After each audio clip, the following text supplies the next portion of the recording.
Okay, I'm on to part two. Where I left off is what I believe that this tinsel that we will wrap up the tree, this gold and silver tinsel, will both, you got this gold and silver, which represents both the sun and the moon. The sun is always represented gold, and the moon has always been represented by silver. I think most that goes way back to like the Book of Thoth, and this serpent on a staff and this DNA. And there's no coincidence that psychedelics was involved in the discovery of DNA. I don't think so at all. But I believe this is what the whole theory is here to enlightenment. The way our DNA works, it works on frequency. When we put out positive thoughts, when we think positively, we send this rapid vibration through our body, and like a somatic wave vibration. And even the water cells in our body will respond to the somatic wave vibration. But overall, they say it activates more of these DNA codons, which actually makes us healthier and more intelligible and just more enlightened. And when we think negative thoughts, this wave is less vibrant that runs through our body, and it actually runs through here. And I guess how our DNA works are these little light receptors that come out and feed and go back in, like a serpent. They come out and they snake back in and they feed off frequency, sort of. And it's really hard to explain. I'm not a scientist by any means, but when we're thinking and we're living and we're thriving and we're feeding on oxytocin in our brain and we're living in love. We send this rapid vibration through our body, keeps us healthier and more stable. And it's they say this vibration runs through our DNA and activates more of our codons, giving us more potentiality, I suppose. And when you think low vibrations and no negativity, you're always in that sending out that negative vibration. It runs through our DNA and it touches on lower less codons, essentially keeping us in that low vibration, kind of sick and healthy and disturbed. That's some cutting edge science, but some old stuff too. Now the naughty or nice thing, if you ever deal with any of these things, these entheogens, these psychedelics, know thyself, because if you know thyself, you have a good heart, you'll probably have a nice experience. But if you're dealing with things on the inside, you're probably gonna have a naughty one. and it's a dream thing too, because like Jesus says, when you awaken your third eye, he says, when your one eye be single and you be full of light, or you be nice, lest you be full of light. Or when your one eye be single and you be full of darkness, or naughty, lest you be full of darkness. So that's the duality in these mushrooms, and it could take you both places, here or an introspective nightmare. Now, speaking of pineal glands and third eyes and stuff, this is another representation of fountains. And shamans will always recommend that, for some reason, to eat these things in threes. I don't know why. But there's a couple good videos on YouTube of actual women that are practicing, a woman that's practicing this stuff, and she actually says that. It was cool, because I read it in a book, and then I heard it right out of a traditional shaman. She was dressed like Mrs. Santa Claus, too. It was pretty awesome. I think her name, what was her name? Tatiana. It was a pretty interesting video, and she breaks a lot of this stuff down. This is a fountain that you'll find outside of churches often, all over the place, actually, all around the world. And this represents these three mushrooms in these stages stacked up. And you'll often see a pine cone represented on top, perhaps representing awakening your pineal gland, or that these are found under the pine tree. And you see the waters of life flourishing through those.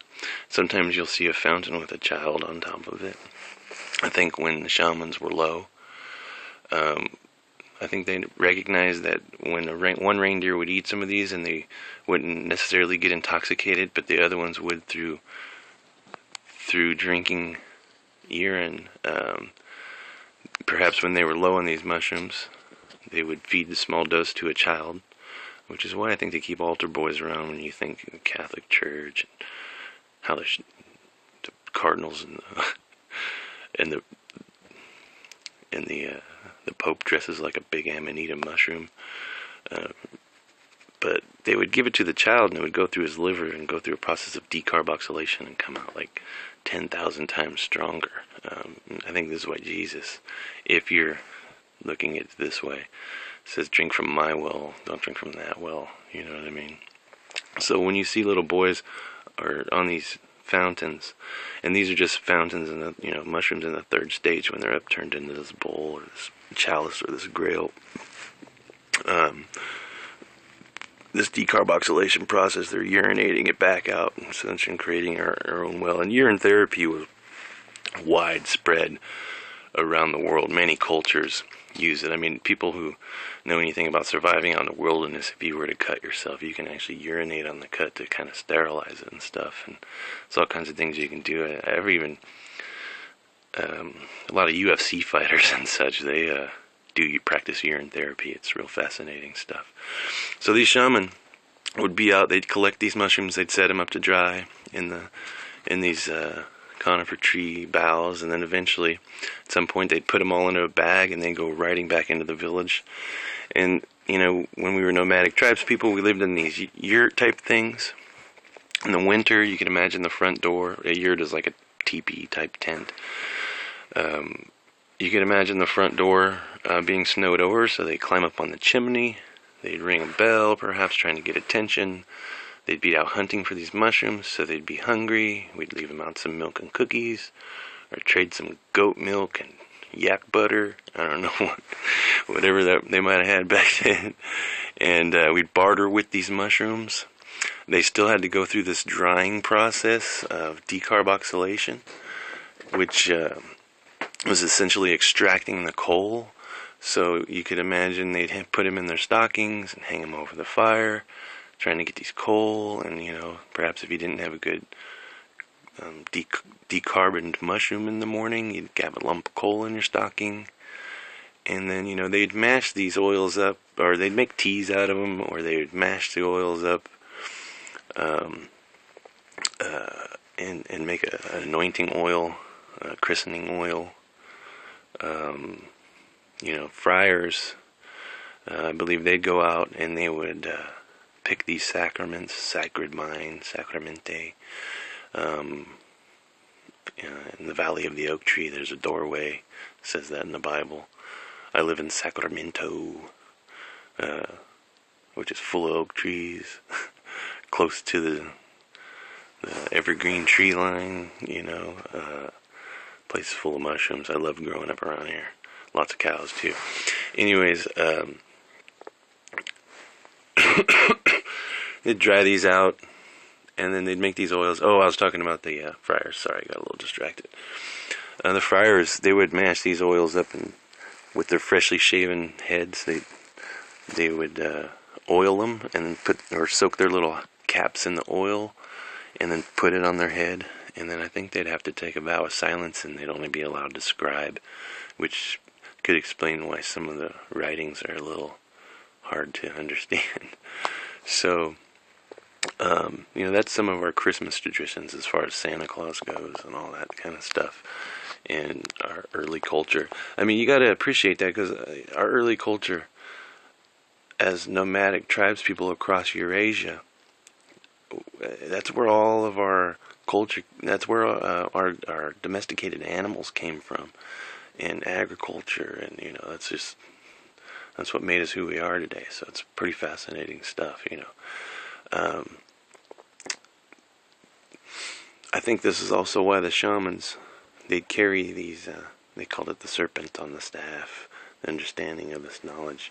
Here's another drawing that I had made for somebody, and this is often symbolized as part of the mushroom experience. This is that cross-top mushroom where it flattens out. They call it the round table. Knights of the Round Table. Here's your bulb and your bulb.